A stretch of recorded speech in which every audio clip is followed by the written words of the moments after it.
Alright guys, so I'm very surprised, but apparently there's no videos yet on YouTube on how to clean these newer style Briggs & Stratton carburetors. The carburetors I'm referring to are these newer style all plastic ones that are commonly seen on MTD, Yardman, TroyBilt, and some other brands that are pretty much the same thing, all owned by the same conglomerate. They're actually very simple carbs to work on. I'm not really a fan of these. This is a broken one that I have off of a mower that I was using for parts to get this one all put back together. This is a garbage picked lawnmower. When I got a hold of it, it was missing the air filter box, and a couple linkages from the carburetor. I have since put those back on and reinstalled them. I shot some starting fluid into the throat of the carburetor just to see if we had spark, and everything seems good to go so far.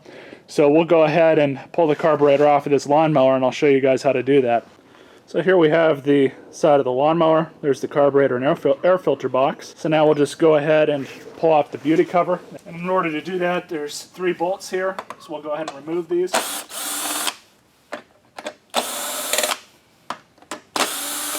Pull the beauty cover up and off. I always just set them on top of the bag, just kind of get it out of the way. So here we have the lawnmower now on its side. The reason I went ahead and did that is so the gas tank is not going to be dumping any more fuel into the carburetor. And the 2 magic sockets that are pretty much every small nut and bolt on here are 9/32, oddly enough, and 5/16. So the first thing you want to do is pull the cover here off of your carburetor. Get that out of the way. Grab your air filter. I always put it back in the cover. And then you have a total of 4 bolts here. These 2 hold the carburetor onto the air filter box, and then these 2 are just mounting, they just mount it to the side of the motor. So the 2 black ones are 5/16, and then the other 2 that are on the side of the carburetor, 2 silver ones, are 9/32. And so that's done, and now you can see we have full access to the carburetor. So now what we're going to have to do is remove this small linkage here, and I always just carefully, when I remove these, I push this part forward, and it kind of bends it a little bit. You don't want to crease it, but if you bend it just slightly, it's not going to hurt anything. And then I just kind of pull it out like that, and bend it back into shape just a little bit. Then I pull the linkage out from the top, and we set it aside. So now what you have to do is remove the governor linkage from the back of the carburetor. And as you guys can see, there's the linkage. So it's kind of squirrely getting this thing off, but we'll go ahead and remove the fuel line first. So now to remove your carburetor, you're just going to have to kind of wiggle it back and forth, and then you'll see the linkage kind of comes free. So you'll have to move the carburetor around like that and just get it off. So now we have the carburetor removed. I'll show you guys how to clean one of these out. It's very simple. Anyway, so here's an overview of some of the tools we're going to be using. As you guys can see, the carburetor's right here. You can do all of this with a regular socket and, ratchet.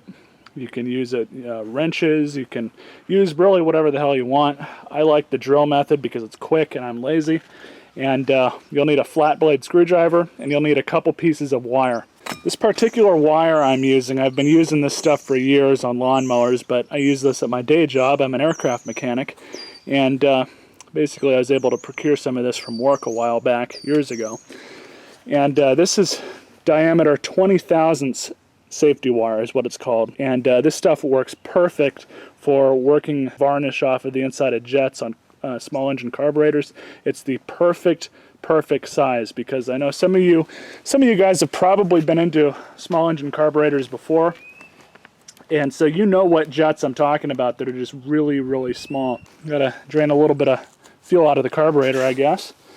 But these are really easy to get into. It's a couple 9/32 bolts on the bottom of the bowl. So we'll just go ahead and remove these.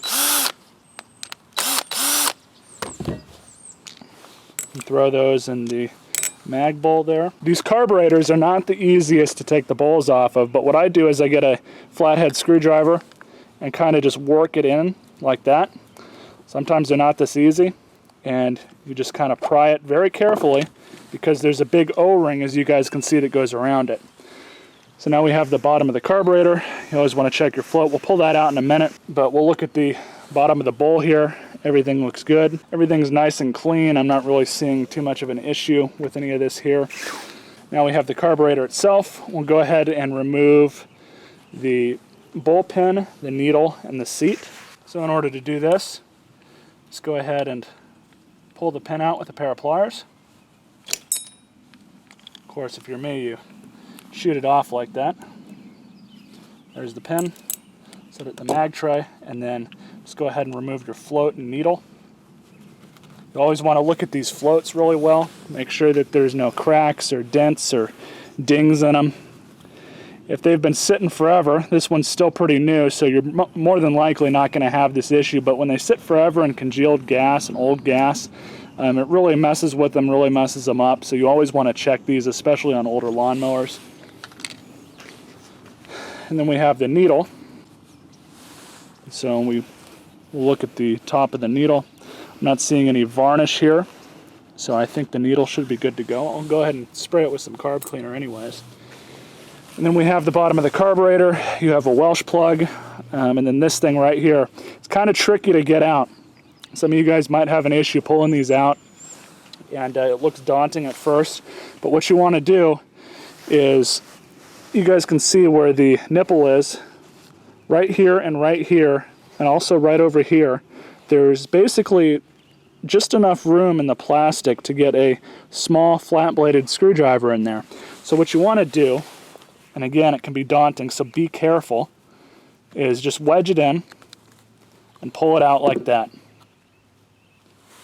Then you guys can see all the jets, and very likely this is where our problem is with this carburetor. So I'll show you guys how to clean these out. It's very simple. Now before I clean this out, I'm going to go ahead and pry out this small gasket. Be nice and careful with it. So when you go and clean one of these out, I kind of like to spray the top a little bit, just to kind of get some of the gunk off so it doesn't work its way into the carburetor. And then I spray both the valves out. So I open them up like so. Just go ahead and shoot a little bit of carb cleaner in. This hole right here. So you can see it comes out of this little spout right here. And then go ahead and spray some the other way. Just a couple squirts is all you really need. And then right inside here, give it a good quick squirt. And I'm putting carb spray into each hole. As you guys can see, it's coming out of the bottom. That's good, that's exactly what we want. And there's another small hole up there. And that one's coming out of the top now. And then this one here on the side. Of course, it's getting on me, but it's coming out of the side there. I believe it's that one. So we'll go ahead and spray that one out again. And we're good to go with the main part of the carburetor. So I'm going to go ahead and set this on the toolbox so we don't get it dirty. And then we have this beast right here. This is where these newer carburetors are going to fail. And so we have these three main jets of the carburetor. What you want to do is, as you can see right in there, there's a little teeny tiny hole. That's what this 20 thousandths wire is for. Just very carefully just poke it in and just move it around back and forth. You don't need to do this hard or, with any force. Once you're done with that side one right there, you have this other small one here at the bottom, and these small tiny holes love to gum up with fuel. This one I can tell is gummed up. You guys can't really see that, I apologize. We'll go ahead and poke her on in there. And very carefully with a small flat blade screwdriver, I just kind of wedged it under and pushed it up like that with the side of it. We should be able to get it off now. Just want to be very careful with this. And it's now all the way off, but now you should be able to get some better access into this thing and clean it out some more. So I'm just going to go ahead and shoot some carb spray into this thing. As you guys can see, there is 3 holes on the side of the middle one. So I'm just going to go ahead and clean this off a little bit. We'll stick our nozzle in there. Clean that one out. And always look over these O-rings before you go and reinstall everything. So now we'll go ahead and stick this part back on. Being that it's plastic, you want to be really careful not to mess it up. Just make sure it's down all the way and seated, and it appears that it is. And I just discovered something really interesting about this carburetor. But as you can see, there's that little flange in there. You guys probably can't see it all that well, but just around the throat there's a flange.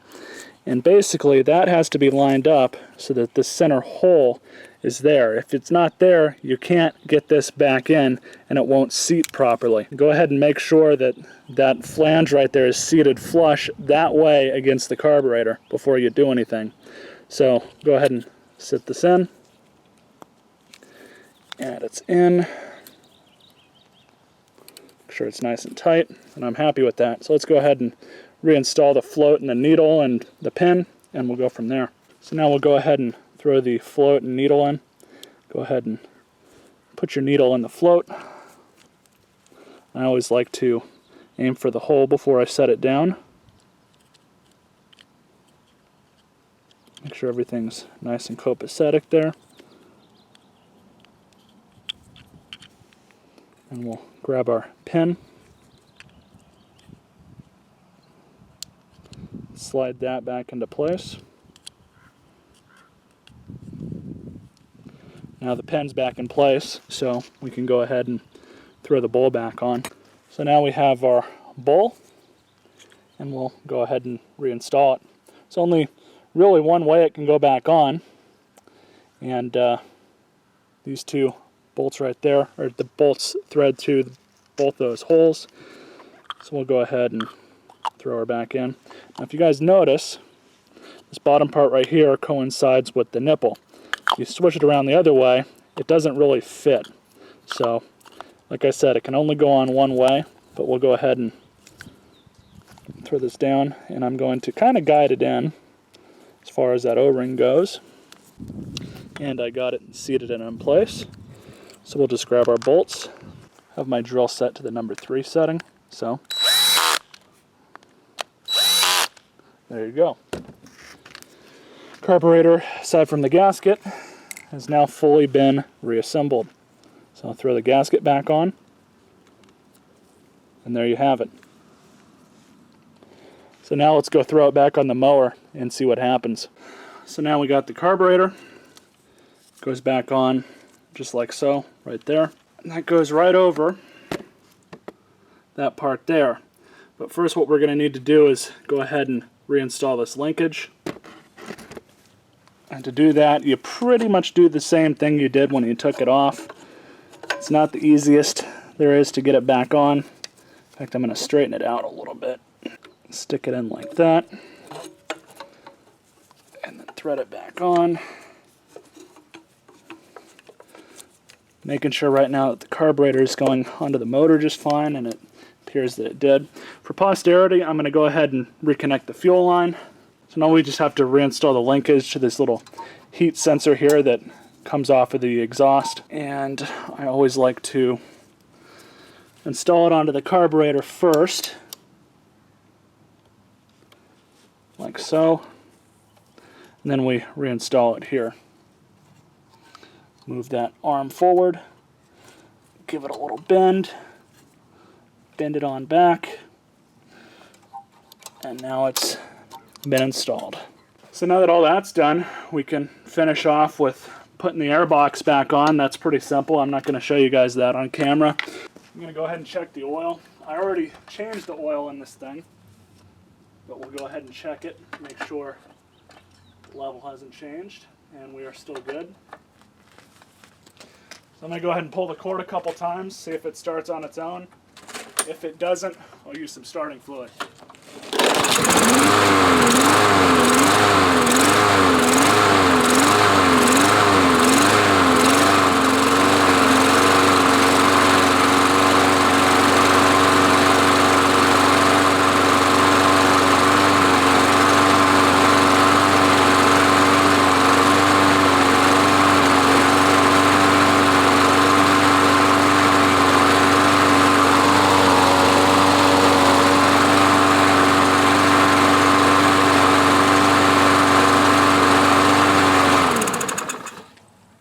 definitely happy with that. The carb bowl, I suspect, probably wasn't all the way full, and that's why it kind of surged like that. So I'm going to keep an eye on that before I go on and sell this to somebody else. But typically what I do is I run these things for about 20 or 30 minutes. Whether I'm, just letting them sit there with the pair of vice grips on the handle and just letting them run, or I'm actually using them and, mowing grass out here. I like to let them run for a certain length of time, shut them off, wait a few minutes, come back and start them up again.